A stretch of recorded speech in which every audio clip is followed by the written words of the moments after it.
The power of dreams.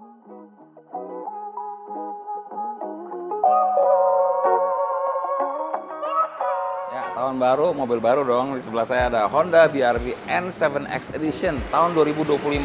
Kita cari tahu apa bedanya dengan yang tahun sebelumnya. Ada yang baru loh. Selamat datang di channel Honda Megatama, saya Kelly. Jangan kemana-mana.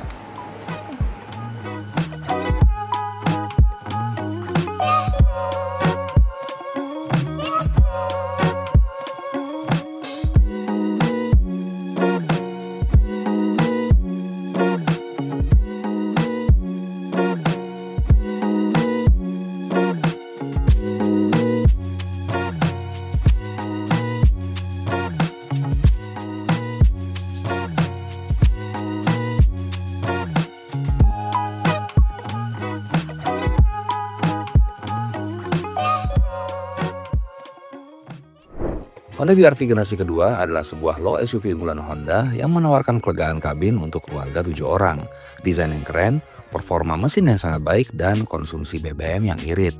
Mobil ini diperkenalkan di tahun 2021 lalu dan mendapatkan penyegaran di tahun lalu dengan tipe N7X Edition-nya.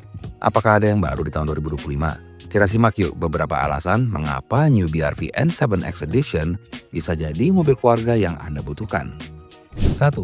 Mempunyai warna spesial san kaki. N7X Edition ya memang ada warna san kaki yang banyak menjadi favorit pengguna Honda. Awalnya warna itu hanya ada di HR-V ya, yang tipe Special Edition. Saya sendiri juga suka sih sama warna itu karena warnanya beda di jalan dan memang unik sih jadinya. Dan sekarang itu sudah ada available di BR-V N7X Edition. 2. Tenaga terbesar di kelasnya.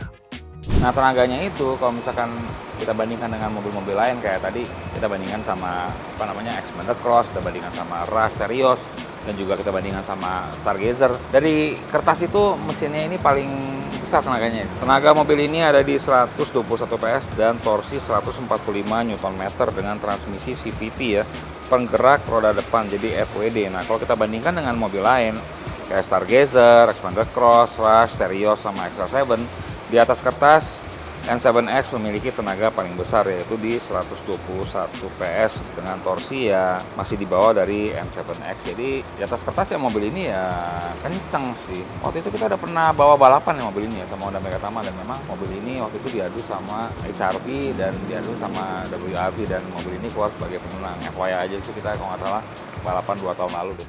3. Layar head unit yang lebih besar. Head unitnya yang untuk tahun 2025 ini lebih keren ya, kelihatannya tuh lebih bagus lah, kelihatannya cukup mewah gitu. Memang di sini dari sisi fitur sih ya memang tidak terlalu banyak, tapi di sini kita lihat fiturnya untuk audio, untuk bisa Bluetooth, ya ada streaming, telepon, radio, setelan, dan nah saya suka nih ada tombol volume yang analog dan dekat dengan supir. Nah, ini sangat berguna sini. Nah, di sini untuk kontrol head unitnya dan untuk mundur, maju ada tombol fisika seperti ini sangat membantu sih ya. Ya, untuk audionya ini saya akan mau cek ya apakah bisa Apple CarPlay. Katanya sih bisa, tapi harus masih pakai kabel. Jadi sekarang saya cobain pakai kabel. Ya, ini, dan saya langsung colok ke iPhone. Saya menggunakan iPhone 14 Pro ya. Buset, langsung otomatis masuk ke Apple CarPlay. Sekarang saya cobain audionya.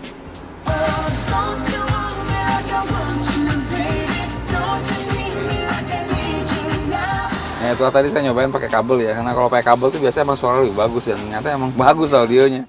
4. Kabin yang lega dan nyaman. Ya, untuk seri Prestige ini memang joknya sudah kulit, jadi ya kelihatannya tuh mewah gitu ya.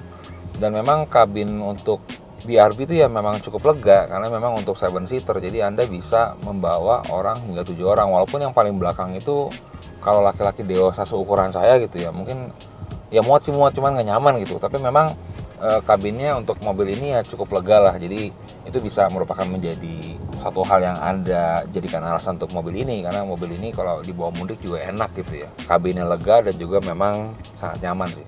5. Mempunyai bagasi yang luas. Memang kalau Honda itu kenapa ya, kalau kita lihat belakangnya itu walaupun ini bukan mobil mahalnya ya, tapi memang kelihatannya lebih bagus sih, kelihatan lebih mewah, berasa lebih mewah gitu kalau dibuka gitu. Di sini memang bahannya masih fabric dan ada bangku di belakang 2 yang bisa dilipat seperti ini dan sudah flat ya. Nah, jadi ini flat, nggak miring. Jadi ini kalau dilepas bisa ditaruh di bagian atas. Jadi kalau kita masukin koper di sini bisa rata gitu. 6. Irit BBM. Mobil ini konsumsi bensinnya itu sekitar 113 hingga 115 menggunakan mesin 1500 cc. Jadi walaupun tenaganya juga cukup oke, tapi masih mempertahankan efisiensi bahan bakar, membuat ini menjadi salah satu kelebihan dari BRV yang mungkin menjadi alasan Anda untuk membeli mobil ini. 113 sampai 115 ya, not bad lah. Irit-irit. 7. Mempunyai fitur-fitur yang baru. Fitur lain pada BRV N7X Edition antara lain 1. Walkway lock. Jadi kita tidak perlu khawatir untuk lupa mengunci pintu karena BRV N7X akan mengunci sendiri mobil saat kita meninggalkan mobil hanya dalam beberapa langkah. 2. Remote engine start yang memungkinkan kita menyalakan dari jauh BRV N7X Edition yang gunanya untuk mendinginkan mobil sebelum kita masuk kabin. Jadi nggak kepanasan dulu gitu. 3. Hill Start Assist, di mana BRV tidak akan meluncur ke bawah saat menanjak, karena fitur ini akan menahan mobil secara otomatis. 4.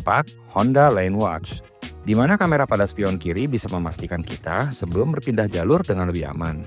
Kalau dari harga emang dia bukan yang paling mahal sih, yang paling mahal itu adalah Xpander Cross, harganya tuh di 357 juta. Sedangkan mobil ini yang tipe paling mahalnya tuh di 347 juta gitu ya. Sedangkan untuk tipe yang paling rendahnya itu mulai di bawah 300 juta. Jadi mobil ini mungkin masih menjadi pilihan favorit ya untuk beberapa orang gitu. Jadi dari sisi harga mobil ini walaupun yang 2025 ini sekarang udah diskon loh, ternyata diskonnya tuh ada sekitar 15 juta ya. Sedangkan untuk yang tahun lalu, kalau kita mau ambil yang tahun 2024 tuh diskonnya bisa sampai 50 juta. Jadi bayangkan Anda ambil tipe yang paling mahal dan harganya nggak sampai 300 juta, jadi harusnya ya cengli sih ya. Nah itulah tadi ya mengenai Honda BRV N7X yang 2025. Jika Anda tertarik dengan mobil ini, Anda bisa hubungi Honda Megatama Kapuk di nomor berikut ini. Atau Anda bisa menghubungi cabang-cabang lainnya dari Honda Megatama Group yang ada di sekitaran Jakarta atau Bekasi. Demikianlah tadi review hari ini, jangan lupa Anda tulis di kolom komentar. Dan jika Anda menganggap video ini bermanfaat, jangan lupa subscribe di channel Honda Megatama. Saya Kelly untuk Honda Megatama, sampai ketemu lagi.